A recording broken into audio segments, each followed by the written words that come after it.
ಅಂಗಡಿಯಲ್ಲಿ ಸಿಗುವಂತಹ ಬಾದಾಮ್ ಪೌಡರ್ ಅನ್ನ ತಂದ್ರೆ ಸಕ್ಕರೆ ಅಂಶನೇ ಜಾಸ್ತಿ ಇರ್ತದೆ, ಅದರಲ್ಲಿ ಬಾದಾಮಿ ಅಂಶ ಎಲ್ಲೋ ಒಂದ್ ಸ್ವಲ್ಪ ಪ್ರಮಾಣದಲ್ಲಿ ಇರ್ತದೆ. ಹಾಗಾಗಿ ಇವತ್ತಿನ ವಿಡಿಯೋದಲ್ಲಿ ಮನೆಯಲ್ಲೇ ಸುಲಭವಾಗಿ ಬಾದಾಮ್ ಪೌಡರ್ ಅನ್ನ ಮಾಡಿ ಅದರಿಂದ ಯಾವ ರೀತಿಯಾಗಿ ಬಾದಾಮ್ ಹಾಲನ್ನ ಮಾಡಬಹುದು ಅನ್ನೋದನ್ನ ತೋರಿಸ್ತಾ ಇದ್ದೇನೆ.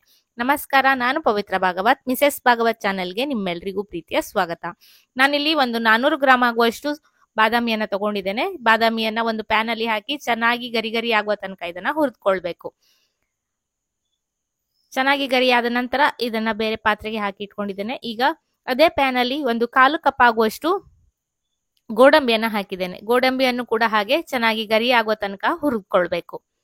ಗೋಡಂಬಿಯನ್ನು ಸೇರಿಸುವುದರಿಂದ ರುಚಿಯೂ ಕೂಡ ಚೆನ್ನಾಗಾಗ್ತದೆ. ಆರೋಗ್ಯದ ದೃಷ್ಟಿಯಿಂದ ಗೋಡಂಬಿಯ ಸೇವನೆಯೂ ಕೂಡ ಒಳ್ಳೆಯದು. ಮೂಳೆಗಳ ಬೆಳವಣಿಗೆಗೆ ಇದು ಕೂಡ ಹೆಲ್ಪ್ ಮಾಡ್ತದೆ. ಹಾಗಾಗಿ ಸ್ವಲ್ಪ ಪ್ರಮಾಣದಲ್ಲಿ ಗೋಡಂಬಿಯನ್ನು ಕೂಡ ನಾನು ಬಾದಾಮ್ ಪೌಡರ್ನ ಮಾಡುವಾಗ ಸೇರಿಸ್ಕೊಳ್ತೇನೆ. ಗೋಡಂಬಿ ಎಲ್ಲ ಗರಿ ಆದ ನಂತರ ಉರಿಯನ್ನು ಆಫ್ ಮಾಡಿ ತಣ್ಣಗಾಗ್ಲಿಕ್ಕೆ ಬಿಡ್ತೇನೆ. ಈಗ ಮಿಕ್ಸಿ ಜಾರಲ್ಲಿ 1 ಕಪ್ ಆಗುವಷ್ಟು ಸಕ್ಕರೆಯನ್ನು ಹಾಕಿದ್ದೇನೆ. ಸಕ್ಕರೆ ಪ್ರಮಾಣವನ್ನ ನೀವು ಬೇಕಾದ್ರೆ ಸ್ವಲ್ಪ ಜಾಸ್ತಿ ಹಾಕೊಳ್ಬಹುದು. ನಾನು ನಂತರ ಬಾದಾಮ್ ಹಾಲನ್ನ ಮಾಡುವಾಗ ಸೇರಿಸ್ಕೊಳ್ತೇನೆ, ಹಾಗಾಗಿ ಸ್ವಲ್ಪನೇ ಹಾಕೊಂಡಿದ್ದೇನೆ. ನಂತರ ಹುರಿದಿಟ್ಟಿರುವ ಬಾದಾಮಿ, ಗೇರು ಬೀಜ, ಸ್ವಲ್ಪ ಬಿಡಿಸಿರುವ ಏಲಕ್ಕಿಯನ್ನ ಹಾಕೊಂಡಿದ್ದೇನೆ. ನಂತರ ಕೇಸರಿಯ ದಳಗಳನ್ನ ಹಾಕೊಳ್ತಾ ಇದ್ದೇನೆ. ತುಂಬಾ ಚೆನ್ನಾಗಿ ಪರಿಮಳ ಬರ್ತದೆ ಕೇಸರಿಯನ್ನು ಕೂಡ ಹಾಕೋದ್ರಿಂದ. ಎಲ್ಲವನ್ನ ಪಲ್ಸ್ ಮೋಡಲ್ಲೇ ಪೌಡರ್ನ ಮಾಡ್ಕೊಳ್ಳೋದು ಒಳ್ಳೇದು. ಇಲ್ಲಾಂದ್ರೆ ಆನ್ ಆಫ್ ಮಾಡ್ಕೊಳ್ತಾ ಚೆನ್ನಾಗಿ ಪೌಡರ್ನ ಮಾಡ್ಕೊಳ್ಬೇಕು.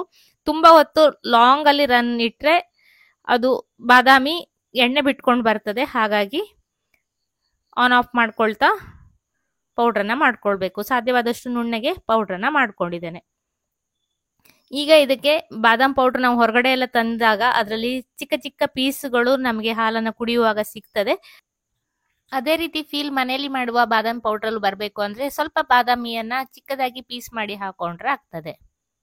ನಾನು ಇದನ್ನ ಚಿಪ್ಸ್ ಮಣೆ ಬರ್ತದಲ್ಲ ಅದರಲ್ಲಿ ಪೀಸ್ ಮಾಡಿ ಇಟ್ಕೊಂಡಿದ್ದೇನೆ. ಚಿಕ್ಕ ಚಿಕ್ಕ ಪೀಸ್ಗಳಾಗಿದೆ. ಹುರಿದಿರುವ ಬಾದಾಮಿಯನ್ನ ಪೀಸ್ ಮಾಡ್ಕೊಂಡಿದ್ದು. ನಂತರ ಸ್ವಲ್ಪ ಕೇಸರಿಯನ್ನ ಹಾಗೆ ಹಾಕೊಳ್ತಾ ಇದ್ದೇನೆ. ಕಲರ್ ಕೂಡ ಚೆನ್ನಾಗಿ ಬರ್ತದೆ.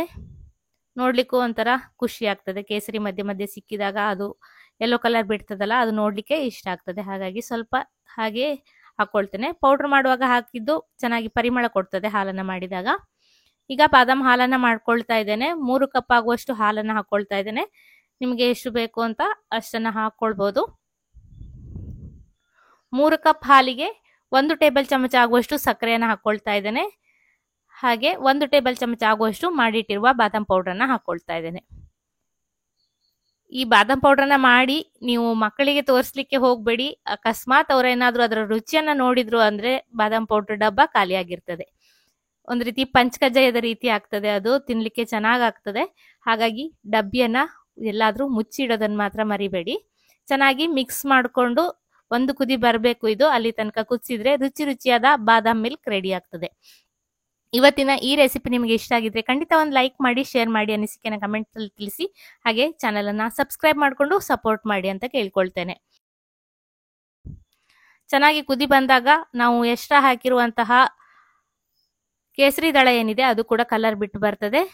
ಕುಡಿಯುವಾಗ ಚೆನ್ನಾಗಿ ಪರಿಮಳಯುಕ್ತವಾದ ಬಾದಾಮ್ ಹಾಲು ರೆಡಿ ಆಗ್ತದೆ.